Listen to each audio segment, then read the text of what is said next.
Yeah, I understand, Jake, the question. I think for me, I'm going to be respectful of the investigation, of the legal proceedings. I'm going to let that play out. Yeah, again, I can't add much. I'm going to let both the investigation and the legal proceedings play out. Yeah, I think, Nate, we're here making sure that we get good practice in. The guys did a nice job out there today. I'm not going to comment past that, but I think we got to be respectful of the process, be respectful of the legal proceedings. I understand why you have to ask that, Daryl, but I'm just going to be respectful of the process and let it play out. I think, Tom, with anything, we're trying to just focus on the day. I can't see past today, truly, so that's kind of where my focus is. Browns coach Kevin Stefanski, poor guy, drawing the short straw and being required to answer these questions. It's not a mess he made. It's not. I don't even know that he wanted Deshaun Watson. These are decisions that ultimately were made higher than him. This is a Jimmy Haslam move. This is the latest in the line of quarterback misfires by the Cleveland Browns. And this one, at least, is a highly talented quarterback, unlike Johnny Manziel and the others that they have employed, and it hasn't worked out. Baker Mayfield's talented, but it just hasn't worked out. With Watson, it's the complete and total underestimation of the way things continue to go off the rails. And I don't know that anybody could have foreseen the specific developments that we've witnessed over the past week and a half, but you can't say you're surprised by it. These are all natural consequences of trading for a guy and giving him a $230 million fully guaranteed contract when he has 22 pending cases, when he's represented by a lawyer who has shown a propensity for the dramatic and the theatrical, 2 more lawsuits, big article in the New York Times, and now the latest development, the notion that the Texans are going to get an invitation involuntarily. I thought this might happen. I said that yesterday. I thought maybe it seemed like it might happen, Mike. Are you surprised that it happened here? No, I'm not. I'm surprised it took this long. Okay. And it makes me see, here's where the Browns and everybody else needs to watch and understand what's going on here. Tony Busby realizes the benefit in waiting. You don't have to do everything all at once. You don't have to sue the Texans out of the gates. He has, from an evidence standpoint, collected, I assume he believes, sufficient proof that makes his claims against the Texans even stronger. But it's a different vibe if the Texans get joined to the lawsuits before Deshaun Watson is traded than after he's traded. And it just adds to this sense that it's an avalanche. It's out of control right now. The court of public opinion is teetering on the brink of a conclusive verdict of guilty of Deshaun Watson. And all this is happening while the league is trying to figure out what to do. But every day it's something else. And it doesn't surprise me it happened. It does surprise me it took this long. And now it changes the dynamics if and when the Texans are added to this, when they're added to this as a defendant. Because now the league is kind of pulled into this mess. So there's actual skin in the game for the NFL. For all of these other personal conduct policy issues that the league has dealt with, there hasn't been a component where someone is trying to raid the coffers of an NFL franchise. Now, on top of everything else that Deshaun Watson has brought to the NFL by way of distraction and bad press, now this whole thing is causing a real financial liability for one of its teams. I mean, what do you think? Like, what is he gonna say, or what's he gonna claim here from the Texans as far as making them defendants? That they just had knowledge of this stuff, that Watson was doing this. That's basically what he's gonna lump them in here with Watson. That they were part of a cover up or turned a blind eye to it. What exactly do you think he's trying to say here? That they knew or should have known what Deshaun Watson was doing.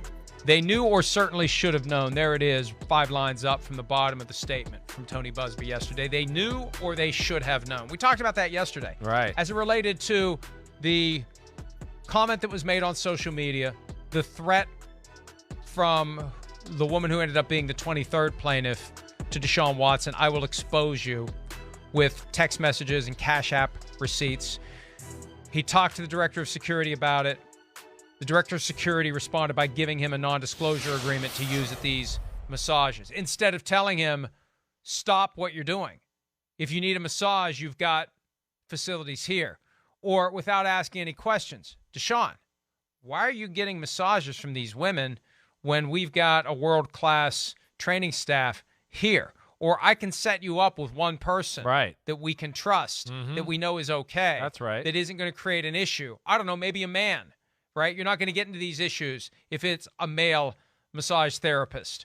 And that didn't happen. And I don't want to get too nerdy about the legal aspect of it.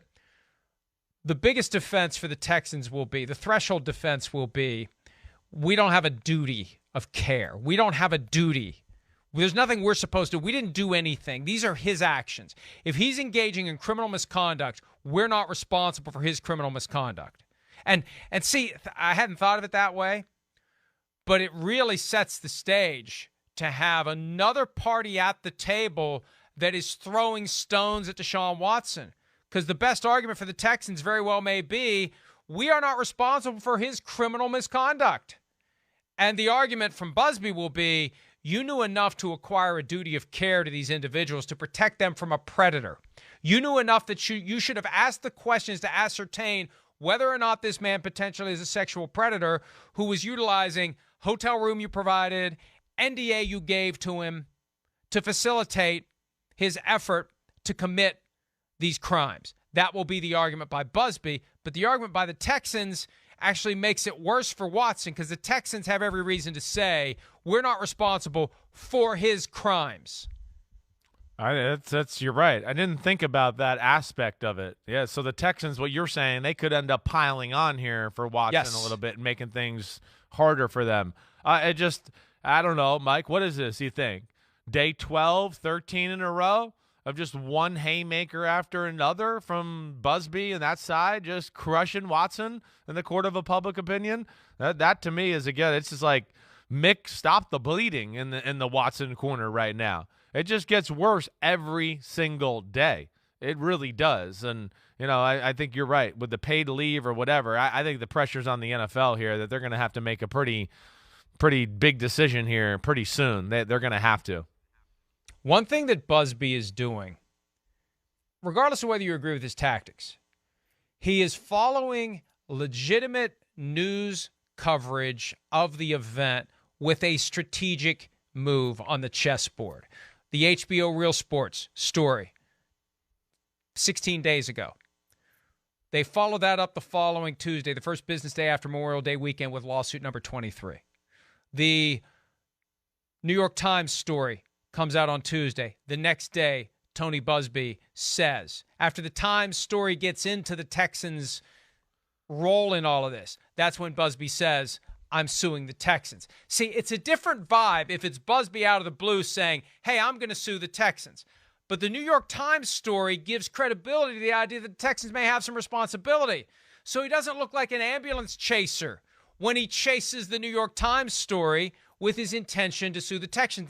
There's a genius to this, and that's what Rusty Hardin's dealing with. What do you think the Texans, just from your legal expertise and following things like this, I mean, do you think there's some burden on the Texans here to know that or do that? I mean, again, it's like, I want to say a little bit like to defend players, they're always held to, you can't do conduct detrimental to the shield and things like that, right? Okay, well, you could in some ways go, hey, team, if some guys are being bad and doing all that, you're not doing things that are helping the shield here.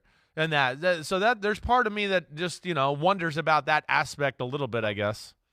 The truth is, I don't know enough about the specifics of the legal system in Texas to know whether and to what extent these cases will, to use a technical term from my cousin Vinny, hold water.